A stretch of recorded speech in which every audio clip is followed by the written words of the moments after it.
Galera, na aula de hoje a gente vai falar de um assunto de história de grande importância dentro da história do Brasil, né? A gente sabe que o Brasil, colônia, nós tivemos a mão de obra escrava, né? Então a gente vai falar de escravidão e resistência. Para início de conversa, podemos pegar o período, né? Que período foi de maior movimento desse processo escravocrata no Brasil, né? Nós tivemos por mais de 300 anos, certo? Mais de 3 séculos, né? Nós podemos dizer que ao longo de mais de 300 anos, pegando 1559 a 1888, final do século XIX, os escravos negros foram responsáveis pela produção de boa parte das riquezas do Brasil, no qual milhões de africanos foram tirados de suas terras para uma viagem no qual aproximadamente a metade morreu de fome, doenças e maus tratos.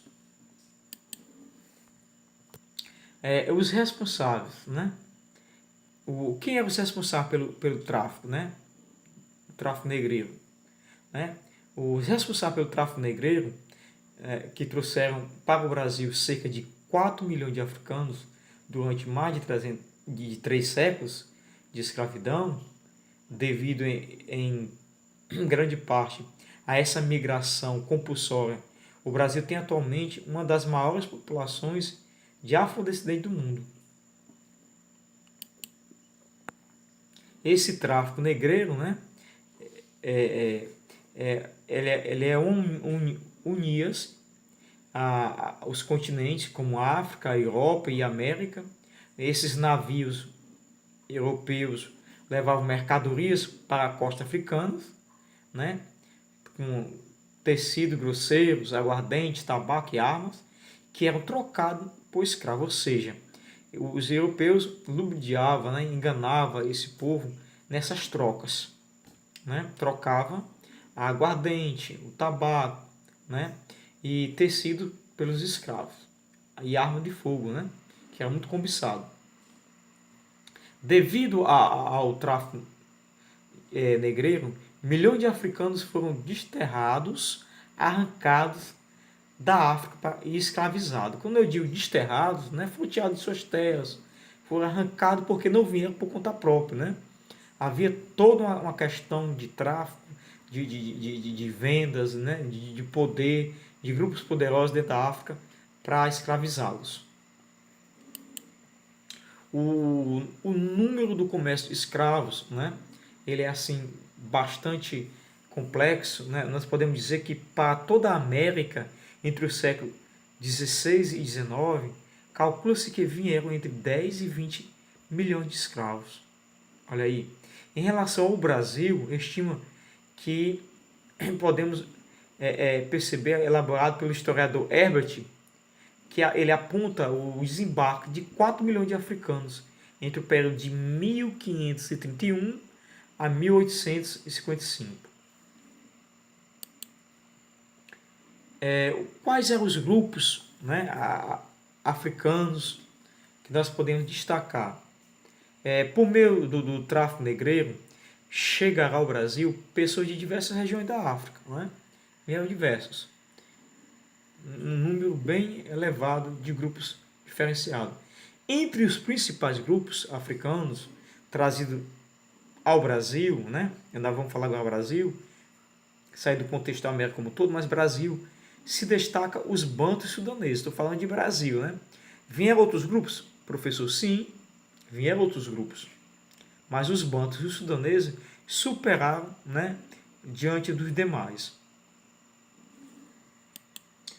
Os bantos, eles eram originários da África Central, né? Geralmente da Angola e Congo. Eles foram levados principalmente para Pernambuco, Rio de Janeiro e Minas Gerais, né?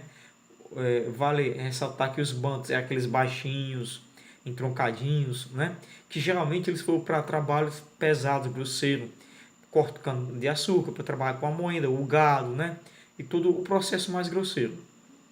Ao contrário do que muita gente acredita, os bantos eles não são um povo, né? Deixar isso bem claro. Eles não são um povo.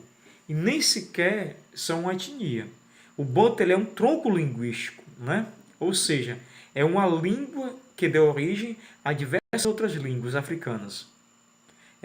Hoje, são mais de 400 grupos étnicos que falam língua bantas. Todos eles ao sul e à linha do Equador. Quem são os sudaneses? Né? Nós falamos esse tempo todo dos bantos, dos baixinhos, troncadinhos.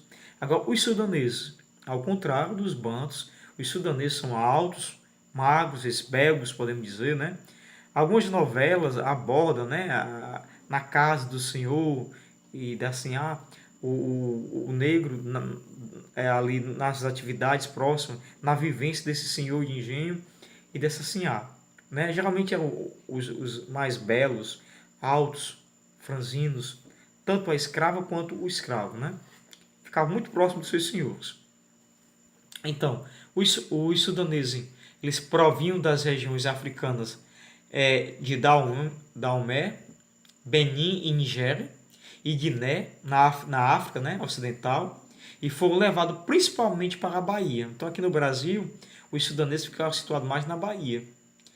Nos séculos 17 e 18, os africanos de origem sudanesa, eles eram comprados por um preço maior, né? Ou seja, eles tinham um valor maior, eram superior, né, ao valor do banto, ou seja, eram mais caros dentro do mercado de venda de escravo. Um senhor para comprar um escravo sudanês, ele tinha que ter mais dinheiro, né?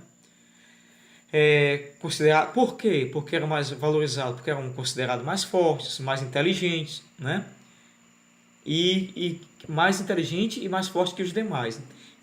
Entretanto, esses escravos, eles também foram líderes de muitas revoltas, especialmente nos séculos 18 e 19. Como era esse dia a dia desse escravo? Bem, eles moravam em habitações coletivas, né? Não tinha muita privacidade. As senzalas cobertas de sapé e feito de madeira e barro, quase sempre sem privacidade, né? Como falei. Os escravos começavam o trabalho ao raiar do dia, né? E só paravam ao escurecer. Seu principal alimento era a mandioca. Os escravos viviam e trabalhavam vigiados por capatazes e feitores, né? Para que não fugissem, né? E ali tinha um controle para não sair das atividades produtivas, de trabalho. Quando fugiam, eles eram perseguidos, né? Pelo capitão do mato. A novela, né? Quem assistiu a Escravizada sabe muito bem que a Escravizada, ela, quando fugiu com seu pai, teve toda aquela questão de um capitão do mato em busca dela, né? E aí vocês devem lembrar e saber um pouco dessa parte. Então, havia sempre um capitão do mato para buscar os negros fugidos, né? E esses capitães do mato, eles recebiam, né, uma certa quantia por cada escravo que era capturado e devolvido ao seu senhor. Havia castigos físicos, sim. Aquele que desobedecia às normas de dentro de um engenho, ele ia para a sua tortura, né? Ia para o tronco, ia para o bacalhau, ia para o viramundo, ia para a galheira, né? Então, assim, os principais castigos físicos ele era sofrido pelos escravos nessas ferramentas, né? O tronco era o quê? Os escravos ficavam presos, imobilizados por horas e às vezes dias, o que provocava inchaço nas pernas, formigamento e fortes dores.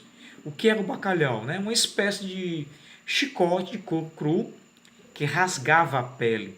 Né? Muitas vezes os feitores eles passavam sal nos ferimentos e tornando a dor ainda maior. Né? O viramundo. O viramundo ele é um instrumento de ferro que prendia mãos e pés. Né? A gargalheira, uma espécie de colar, né? Um colar de ferro com várias artes e forma de gancho. Que nós temos aqui o exemplo do que eu falei, né? O viramundo, o libambo, né? A palmatória, a mordaça, o cinto de ferro, ferro de marcar, a gargalheira, a algema com cadeado. Distinções entre os escravos, né? Os boçais, né? Geralmente eram escravos recém-chegados da África, que desconheciam a língua portuguesa e o trabalho da colônia. Eram mais baratos, né? Já os ladinos entendiam a língua portuguesa, já havia aprendido a rotina do trabalho aqui na colônia. Eram mais caros isso, né? Já tinham passado pelo processo de aprendizagem. E os negros do Eito, né? Trabalhavam nas lavouras em média 15 horas por dia. Viviam sob a fiscalização do feitor e, quando desobedeciam, eram castigados em público para servir de exemplo aos outros, né? E os negros de ganho, eles realizavam trabalhos temporários nas cidades em troca de pagamento, que era revertido parcial ou totalmente aos seus donos. Ou seja, ele recebia ganhos, mas era repassado para os seus donos. Nessas distinções entre os escravos, né, devido ao excesso de trabalho, a má alimentação e as péssimas condições de higiene e os castigos físicos que sofriam e deterioravam-se rapidamente, a saúde desses escravos, né, a vida útil desses escravos chegava de 5 a 10 anos de trabalho. Era o máximo, né?